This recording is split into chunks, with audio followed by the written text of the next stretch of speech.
ഗവി എന്നുള്ള സ്ഥലം നമ്മൾ ഏറ്റവും കൂടുതൽ കടിച്ചിട്ടുണ്ടാവുക ഓർഡിനറി എന്നുള്ള സിനിമയിലായിരിക്കും അല്ലേ. അപ്പൊ ആ ഒരു വഴിയിൽ ഇങ്ങനെ പാസ് ചെയ്ത് വരുമ്പം നമ്മൾ എപ്പം കളിക്കുന്ന സ്ഥലമായിരിക്കും തേക്കടി എന്നുള്ള സ്ഥലം. ഞാനിപ്പോ ഉള്ളത് നമ്മുടെ തേക്കടിയിലാട്ടോ.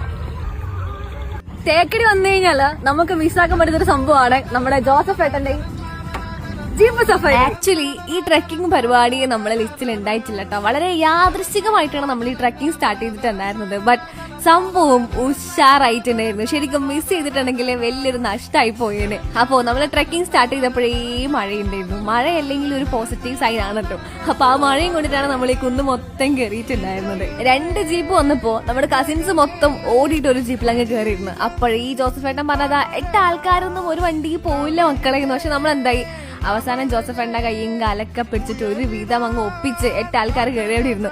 പക്ഷെ ഭയങ്കര വൈബായിരുന്നു കേട്ടോ. ജോസഫ് ഏട്ടൻ നല്ല കമ്പനി ആയിരുന്നു. അതുകൊണ്ട് ഓരോ സ്ഥലങ്ങളും ഇങ്ങനെ പതിയെ പതിയെ പതിയെ കണ്ടുപോയി. അവിടെ 7 സ്പോട്ടുകളെ കാണാനുള്ളത്. ആദ്യമൊക്കെ ഭയങ്കര ആവേശം ചെയ്യുന്നു. അതായത് നല്ല തുള്ളിച്ചാടിപ്പോയി. പിന്നെ ഓഫ് റോഡ് കഴിഞ്ഞ് ഓരോന്ന് കഴിയുന്നേരം നമ്മൾ പറയും ജോസഫ് ഏട്ടാ മതി ഇറങ്ങാൻ വയ്യായേ സൈഡായിരുന്നു. അത്യാവശ്യം നല്ല ഓഫ് റോഡ് ആയിരുന്നു.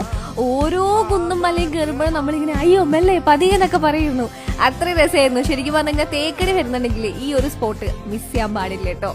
പിന്നെ അവിടുത്തെ ക്ലൈമറ്റ് തേക്കടി ആയതുകൊണ്ട് അത്യാവശ്യം നല്ല തണുപ്പ് ഉണ്ടാവുന്ന വിചാരിച്ചിട്ടുണ്ടായിരുന്നേ. പക്ഷെ അവിടെ തണുപ്പൊന്നും ഇല്ല കേട്ടോ. ഈ ഒരു സമയം ആയതുകൊണ്ടായിരിക്കാം മേ ബി മഴ പെയ്തതിന്റെ ചെറിയ തണുപ്പ് മാത്രമേ ഉള്ളൂ. സത്യം പറഞ്ഞു കഴിഞ്ഞാൽ നമുക്ക് എത്ര കണ്ടാലും മടുക്കാത്ത ഒന്നാണ് ഈ കുന്നും മലയും ഈ പ്രകൃതി ഭംഗിയൊക്കെ. അതിന്റെ കൂടി ട്രക്കിങ്ങും കൂടി ആകുമ്പോൾ പിന്നെ പറയേണ്ട ആവശ്യമില്ല.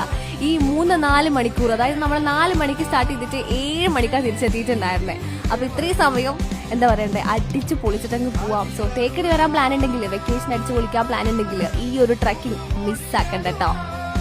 അപ്പൊ നിങ്ങൾ വിചാരിക്കും ആരാണ് ഈ ജോസഫ് ഏട്ടൻ? ഇതാണ് നമ്മുടെ ജോസഫ് ഏട്ടൻ കേട്ടോ. ജോസഫ് ഏട്ടൻ